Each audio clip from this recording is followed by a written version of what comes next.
The scans completed. No life was found. What did you say this thing used to be used for?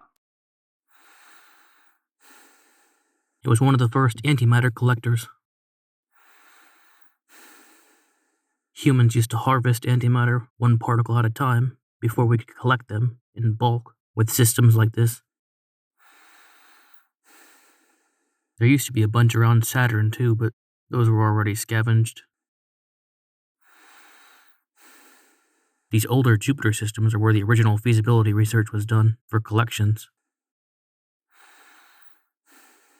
They were basically just built to prototype the future Saturn systems and to collect enough antimatter to jump to Saturn. We're probably the first ones to come this close to Earth since the Great War. But if they could make it to Jupiter, why couldn't they make it to Saturn? The distance from Jupiter to Saturn is almost the same as Earth to Jupiter.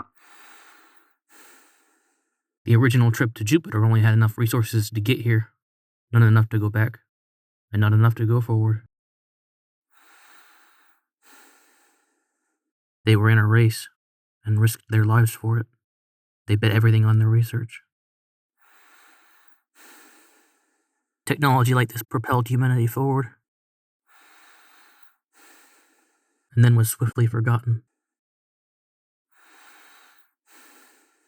And to think we're only a couple planets away from where it all started. The origins of humanity. You think we can stop by on this trip to check it out? We're already taking a big risk just by being here. Getting any closer to Earth would be suicide. We're the only ones dumb enough to try and come here after the Great War. Or brave enough. Even though the radiation subsided, any piece of space junk could be a potential hazard. A mine, explosive, anything. This system is littered with old war junk. The more people focus on cramming their heads full of knowledge, the less they focus on the obvious and imminent threats right in front of them. Scientists, they just focus on progressing here, progressing there. If only we can figure this out, then it'll be enough. If we can figure that out, then it'll be enough. It'll never be enough. How many times do we need to prove that to ourselves? Getting into position to attach to the vessel. It's probably been at least a couple 100 years since someone last stepped foot in there. Creating a seal.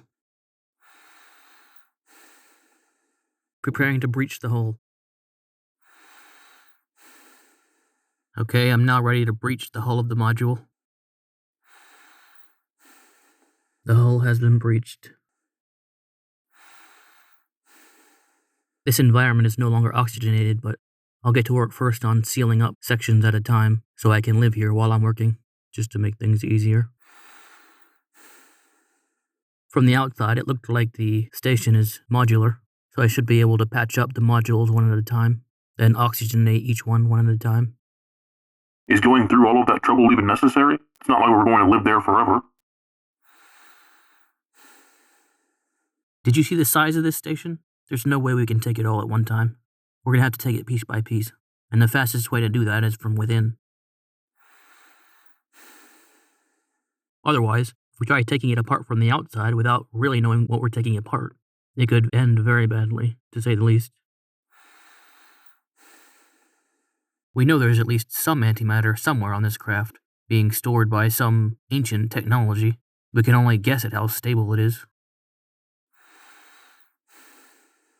If we start poking around in the wrong places, it'll be a bad day for all of us. Well, you're the engineer. I'll take your word for it. As long as we all get paid, I'm good. It seems like there's still some kind of low-level power running through the station. If the power has lasted this long, it must be tapping into an antimatter core somewhere. I'll see if I can tap into the power the station already has to power my equipment. That system looks like it was originally designed to spin, right? It looks circular. Yeah, it was probably designed to create artificial gravity using centrifugal force. Whether I can get that working yet or not, I wouldn't hold my breath.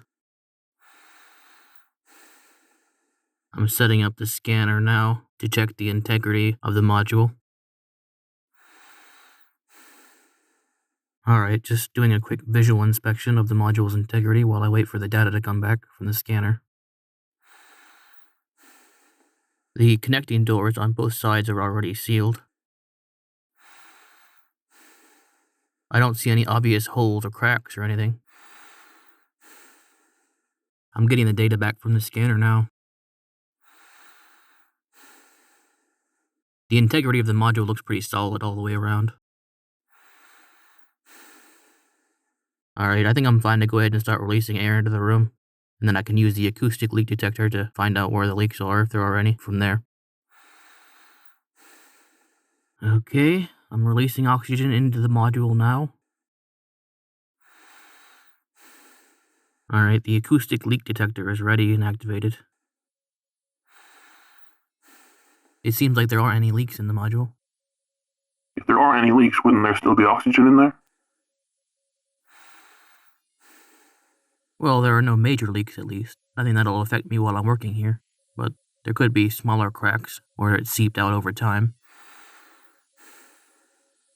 There's a computer interface here in the wall. I think it's just an auxiliary port, but I should still be able to check the status of some of the systems at least, if anything is still working. It looks like all of the life support systems were manually turned off, as well as the intercom.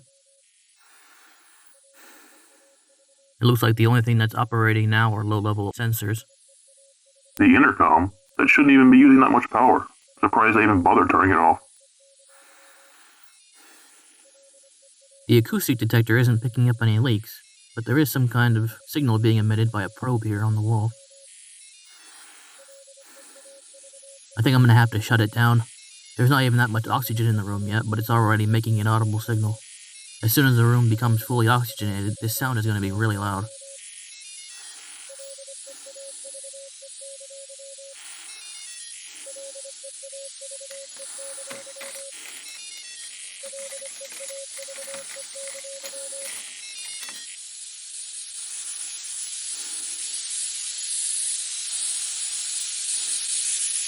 Alright, the module is fully oxygenated and pressurized.